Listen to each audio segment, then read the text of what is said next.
राधे राधे, जय श्री कृष्णा। आज मैं आपको सच्ची मित्रता कैसी होती है वो एक कहानी के जरिए आपको सुनाने जा रही हूँ।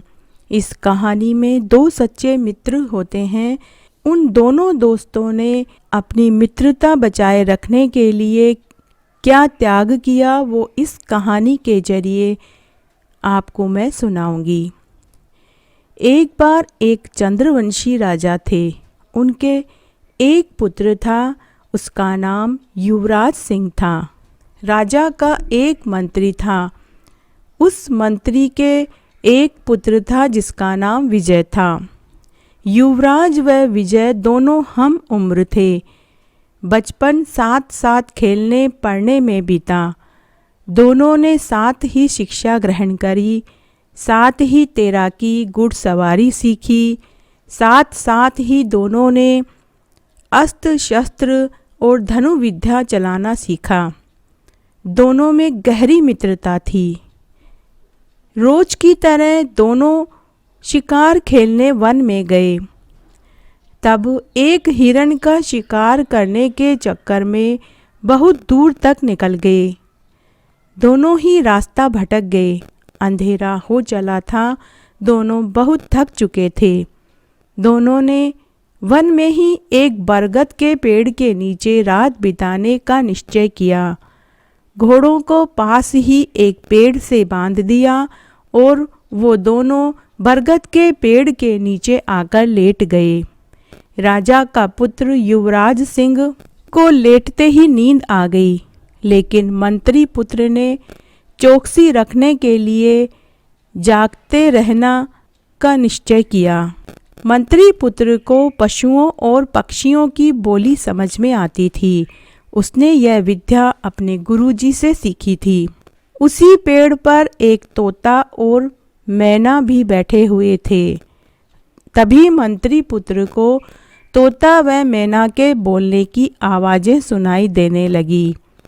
मैना ने तोता से पूछा कि आज हमारे पेड़ के नीचे दो मेहमान सो रहे हैं, क्या तुम उनके बारे में कुछ जानते हो? अगर जानते हो तो मुझे बताओ। तब तोता बोला, अरे मैना, क्या बताऊं? इनमें एक राजा का पुत्र है और एक मंत्री पुत्र है। विधाता का लिखा कौन टाल सकता है? राजा के पुत्र का गलत समय शुरू होने वाला है। उसके ऊपर एक के बाद एक अनेक मुसीबतें आने वाली है। अगर कोई यह सुन रहा है तो वो राजा के पुत्र को बचा सकता है। तब मैना बोली, क्या मुसीबत आने वाली है? तो तोता बोला, राजा के पुत्र की शादी एक राजकुमारी से होगी। वो राजकुमारी एक राक्षस की कैद में है। अगर उस राजकुमारी से राजकुमार युवराज की शादी हुई तो राजकुमार बहुत शक्तिशाली हो जाएगा और राजकुमारी बहुत सुंदर, सुशील व गुणी है। उस राजकुमारी को उसके पिता राक्षस से नहीं छुड़ा पाए। उसके पिता ने इनाम घोषित किया है कि जो भी उसकी बेटी को राक्षस के चंगुल से छुड़ा लाएगा वो अपना सारा राजपाट, धन, सैनिक शक्ति सब दे देंगे। लेकिन राजकुमारी राक्षस के पास 7 कमरों में 7 तालों के अंदर कैद है और राक्षस की जान एक तोते में है। राक्षस उस तोते को एक कमरे में सोने के पिंजरे में बंद करके रखता है। जो भी व्यक्ति उस तोते की गर्दन को मरोड़ देगा उसी क्षण राक्षस मर जाएगा और राजकुमारी आज़ाद हो जाएगी। अगर यह बात कोई किसी से कहेगा तो उसका शरीर घुटने तक पत्थर का हो जाएगा। मैना बोली, फिर उसके बाद क्या होगा? फिर तोता बोला, फिर जब राजा के पुत्र की बारात एक नदी पार करेगी, अगर पहले बारात ने नदी पार की और बाद में दूल्हे राजकुमार ने, तो बारात तो सुरक्षित नदी पार कर लेगी, लेकिन दूल्हा राजकुमार डूबकर मर जाएगा। अगर कोई यह बात सुन रहा है तो वो दूल्हे राजकुमार को बचा सकता है। तब मैना बोली, वो कैसे? तब तोता बोला, पहले नदी दूल्हा राजकुमार पार करे और फिर बाराती, तभी यह संभव हो सकता है। लेकिन अगर यह बात कोई किसी से कहता है तो वो कमर तक पत्थर का हो जाएगा। फिर क्या होगा? मैना पूछने लगी। तब तोता बोला, मुसीबत यहीं ख़त्म नहीं होगी। उसके बाद बारात एक हवेली में विश्राम करेगी, तभी वह हवेली भर भरा कर गिर जाएगी और दूल्हे सहित सारे बाराती मर जाएंगे। अगर यह बात कोई सुन रहा है तो वो दूल्हे और बाराती को बचा सकता है। मैना बोली, वो कैसे? तब तोता बोला, अगर बारात हवेली में विश्राम ना करके खुले में विश्राम करे तो वो सब बच जाएंगे। लेकिन अगर यह बात की सच्चाई कोई किसी से कहता है तो वो इंसान सीने तक पत्थर का हो जाएगा। फिर आगे क्या होगा? मैना पूछने लगी। तब तोता बोला, जब राजकुमार के फेरे होंगे तब एक नागिन आकर राजकुमार को डस लेगी, जिससे दूल्हा राजकुमार मर जाएगा। तब मैना बोली, क्या दूल्हे को बचाने का कोई उपाय नहीं? तो तोता बोला, उपाय तो है। अगर नागिन से दूल्हे को बचाना है तो फेरों के समय एक कांसी के कटोरे में दूध भर कर रखें। जैसे ही नागिन आए तो उसके आगे दूध का कटोरा रख दें। नागिन दूध पीते ही मिट्टी में लौटने लगेगी और उसे नींद आने लगेगी। तब नागिन को पकड़कर एक कोरे मिट्टी के कलश में डालकर ढक्कन लगाकर कपड़े से बांध देवें और उसे जंगल में ले जाकर छोड़ देवें। लेकिन अगर यह बात कोई किसी से कहेगा तो वो पूरा पत्थर का हो जाएगा। मैना बोली, यह तो बहुत बड़ा अनर्थ होगा। जो बचाएगा उसे तो बहुत सावधानी रखनी पड़ेगी, और बचाने वाला यह सारी बातें अगर किसी से कह देगा तो वो पत्थर का आदमी बन जाएगा, और अगर किसी ने नहीं बचाया तो राजा का पुत्र मर जाएगा। लेकिन तोते, अगर बचाने वाला पत्थर का बन जाएगा तो क्या वो वापस आदमी कभी नहीं बनेगा? तब तोता बोला, बचाने वाला आदमी तभी वापस पुरुष बनेगा कि जब दूल्हे राजकुमार को साल भर बाद पुत्र होगा। वह राजकुमार अपने पुत्र को मारकर उसके खून को पत्थर पर डाल देगा तो वह पत्थर पुनः आदमी बन जाएगा। रात बीतने वाली थी, सुबह होने वाली थी। मंत्री पुत्र सोच में पड़ गया। उसने निश्चय किया कि वो अपने मित्र की जान जरूर बचाएगा। थोड़ी देर में सुबह हुई। राजकुमार सोकर उठा तो दोनों अपने अपने घोड़ों को लेकर वापस नगर में लौट आए। 3-4 महीनों के बाद राजा के पुत्र का विवाह तय हो गया। बारात सज गई। घोड़े, हाथी, ऊंट, खूब धूमधाम से बारात निकली। बारात में मंत्री पुत्र विजय भी साथ गया। बारात जैसे ही नदी पार करने लगी तो मंत्री पुत्र विजय ने कहा कि पहले नदी दूल्हा पार करेगा, उसके बाद बाराती। सभी ने वैसा ही किया। सभी ने सहकुशल नदी पार कर ली। तभी नदी में ज्वार भाटा आ गया। नदी खूब उफान लेने लगी। सभी के सांस में सांस आई। सभी ने विजय को धन्यवाद दिया। बारात आगे चलने लगी। चलते चलते सभी बहुत बुरी तरह से थक गए तो एक पुरानी सी दिखने वाली हवेली में विश्राम करने का निश्चय किया। लेकिन मंत्री पुत्र विजय ने हवेली में विश्राम करने से मना कर दिया। सभी को उसकी बात पर बहुत बुरा लगा। लेकिन राजा ने कहा कि इसने पहले भी हमें उफनती नदी से बचाया है। जैसा यह कहता है, मान लेने में क्या बुराई है। सभी वहीं पेड़ों की छाया में विश्राम करने लगे। तभी वह हवेली भर भराकर गिर गई। वहां धुएं का एक बहुत बड़ा गुबार उठा। सभी को बड़ा आश्चर्य हुआ कि ये क्या हुआ। अब तो सभी विजय की बड़ाई करने लगे।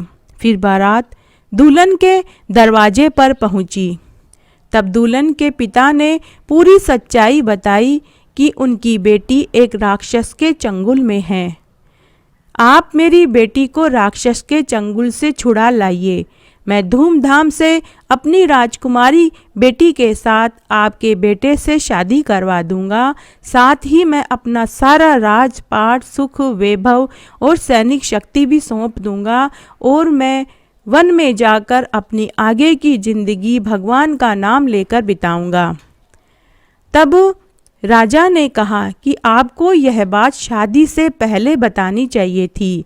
मैं अपने इकलौते पुत्र की जान खतरे में नहीं डाल सकता। हम खाली बारात लेकर वापस लौट जाएंगे। तब वापस मंत्री पुत्र विजय बोला, राजा जी, छोटा मुंह बड़ी बात। आप एक क्षत्रिय हैं। हम ऐसा करेंगे तो जग में हमारी मजाक हो जाएगी। आप ऐसा कीजिए, आप सभी बारात सहित यहाँ विश्राम करें। मैं और राजकुमार अकेले जाकर राजकुमारी को राक्षस से छुड़ा कर लाते हैं। राजा ने, मंत्रियों ने और बारातियों ने पहले भी विजय की बहादुरी देख ली थी। सभी ने विजय पर भरोसा करके उसे और राजकुमार को अकेले जाने दिया। फिर मंत्री पुत्र व राजकुमार घोड़े पर सवार होकर राक्षस के नगर में पहुंचे। उस समय राक्षस सो रहा था। मंत्री पुत्र ने राजा के पुत्र से कहा कि मित्र, तुम उस दिशा में आगे बढ़ते जाओ। वहां राजकुमारी 7 कमरों वाले कक्ष में बंद है। एक एक कमरे का ताला खोलते जाना। 7वें कमरे में राजकुमारी बंद है। तब तक मैं एक जरूरी काम निपटा कर आता हूँ।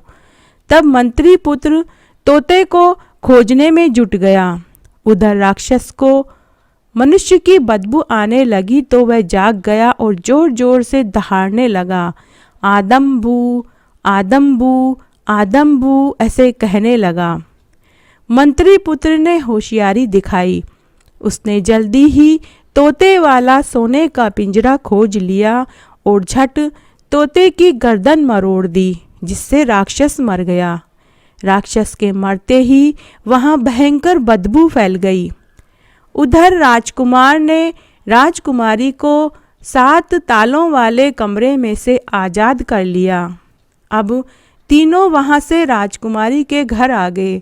सभी बहुत खुश हुए और खुशी खुशी विवाह की बेला प्रारंभ हो गई। फेरों के समय मंत्री पुत्र पूरी तैयारी करके बैठ गया।